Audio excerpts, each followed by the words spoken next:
I'm the director of research at the Windbridge Research Center, a nonprofit organization where our mission is to alleviate suffering around dying, death, and what comes next by performing scientific research and producing free educational materials. Our research is grant funded and peer reviewed. I'm a classically trained research scientist, and for roughly 20 years, I've been studying mediums. A medium is an individual who experiences communication from the deceased and who regularly, reliably, and on demand reports the specific resulting messages to living friends and loved ones, called sitters, during a process called a reading. At the Windbridge Research Center, we work with a team of 18 mediums. We originally had 20 and 2 have since retired. These mediums were screened, tested, and trained during an 8-step peer-reviewed process that takes roughly a year to complete. They are scientifically minded and volunteer their time participating in research. The time required for the testing and certification procedure was covered by a grant, and we're no longer screening new mediums. Today, I'll be talking about the laboratory evidence from mediumship research that demonstrates that the mind is so much more than just the brain. Because our time is limited and these are complex topics, I'll just be providing you with little bites and tastes of the content so you can get the general flavor.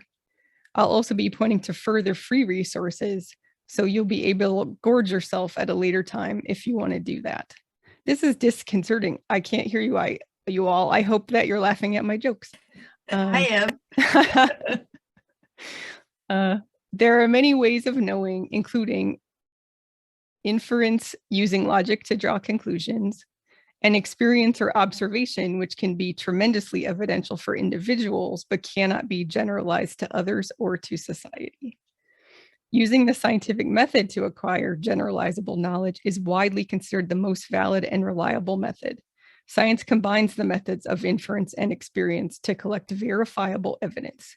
So I use science to add to the body of evidence that we're hearing about at this conference regarding the mind-brain relationship.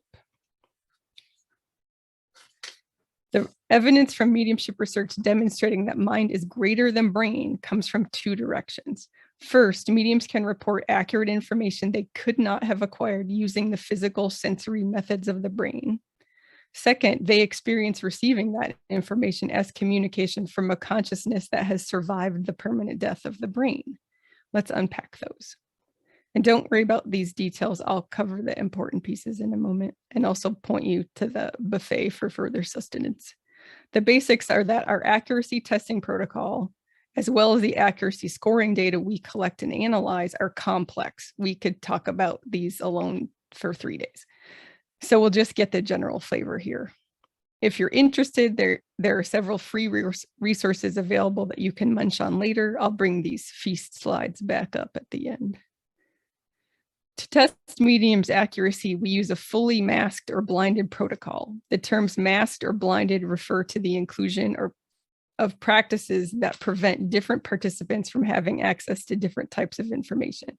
It doesn't, as some sloppy, irresponsible, incompetent so-called journalists have written, mean that anyone wears a blindfold.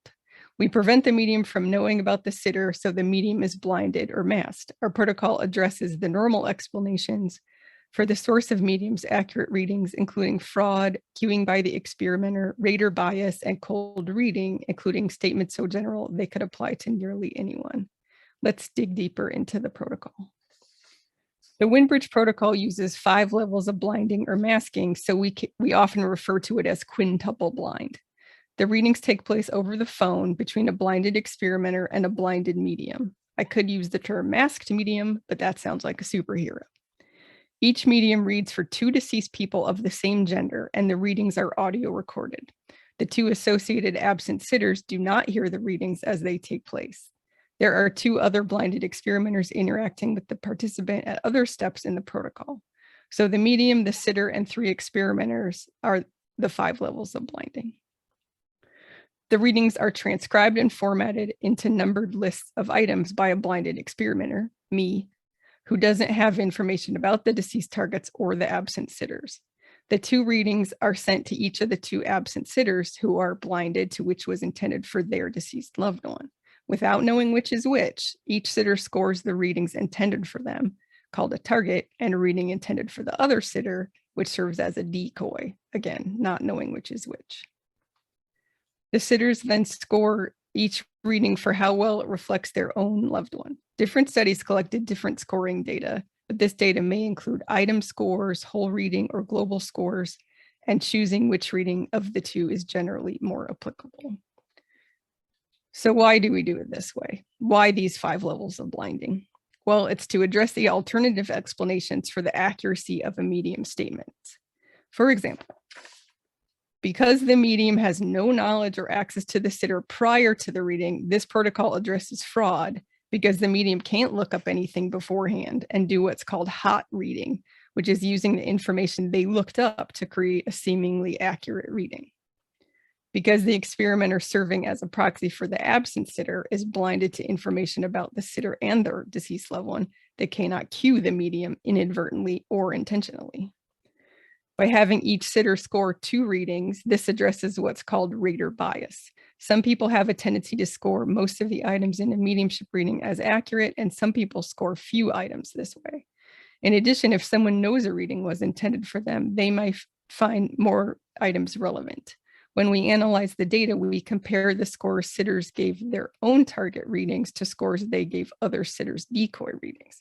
This equalizes rater bias across the study, rendering it irrelevant as an explanation. Because the medium has no access to the sitter during the reading, the protocol addresses what's called cold reading, which involves a fraudulent medium using the sitter's own statements or using sensory clues or cues to steer the direction of the reading and fabricate what seems like an accurate reading. Statements so general they could apply to nearly anyone is also a form of cold reading addressed by our protocol. During the reading, the medium is asked 5 specific questions about the deceased person. And this is where the biggest criticism of the protocol comes in. I'll explain. We need each reading in a study to involve only one deceased person.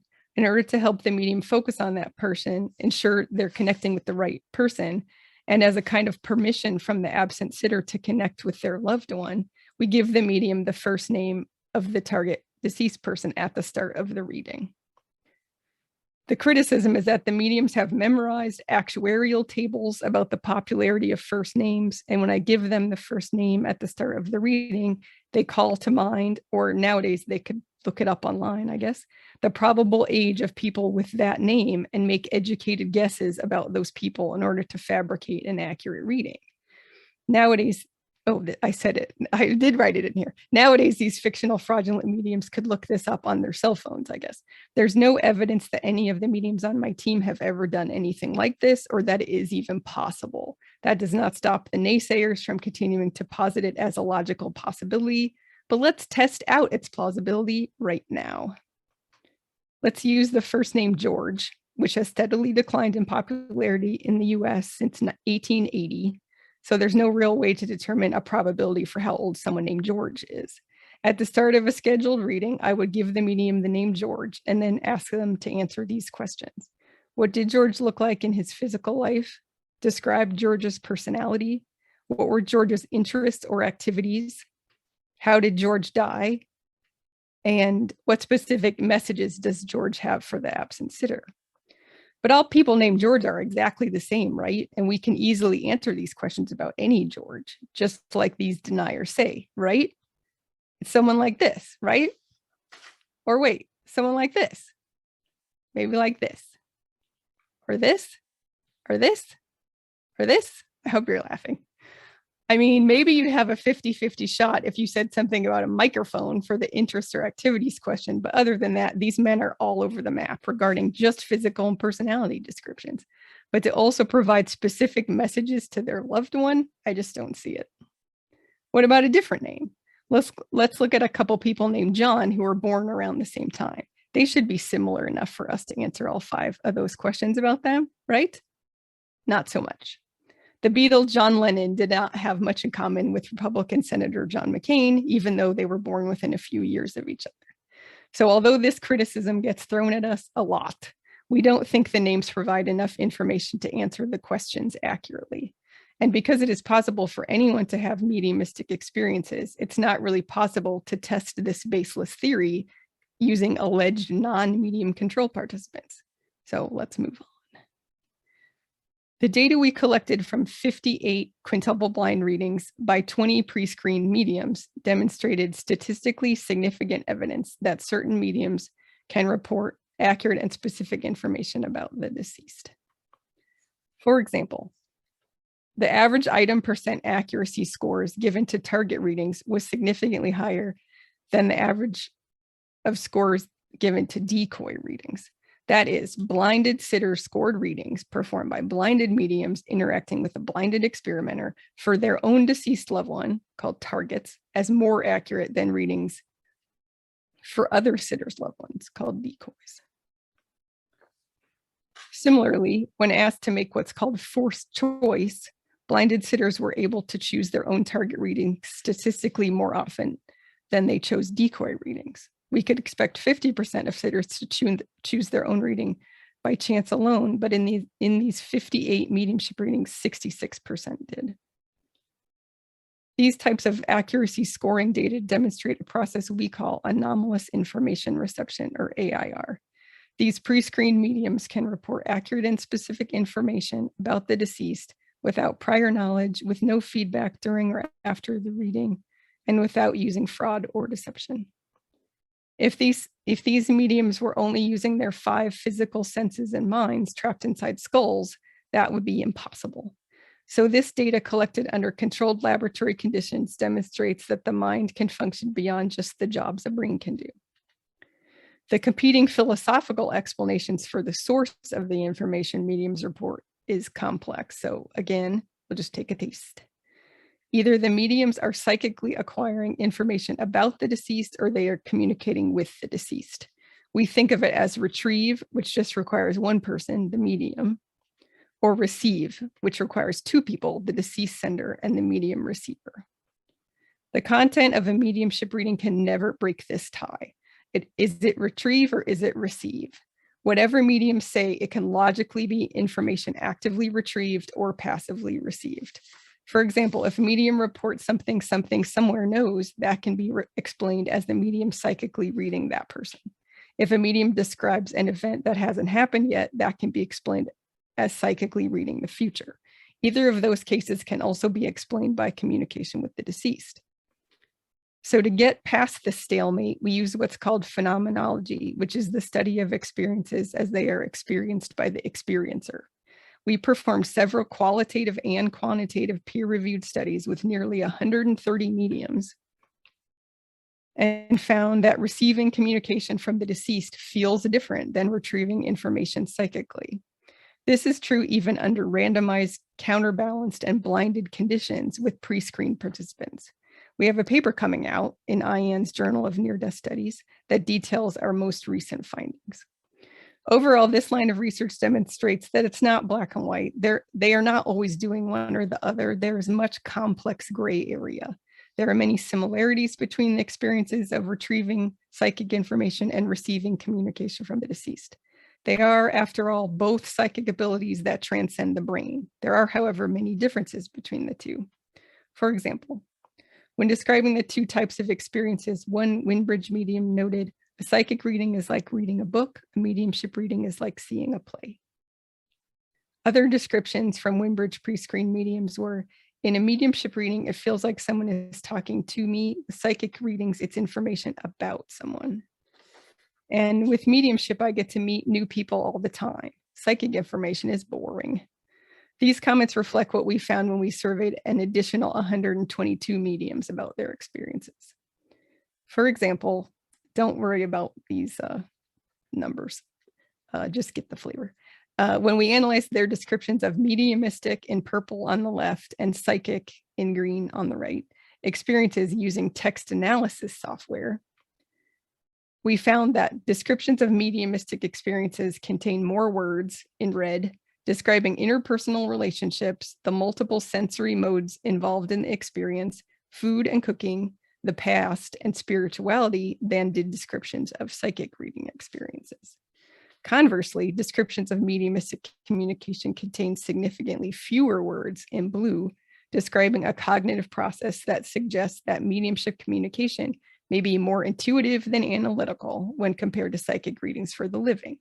That these quantitative differences existed in the description supports the concept that communication with the deceased is experienced as different from acquiring psychic information about the living.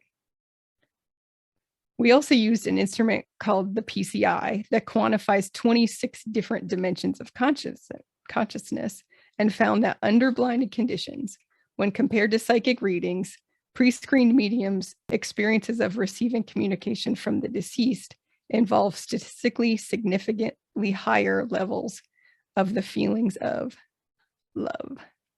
This finding is not surprising, as the mediums are connecting loved ones with each other.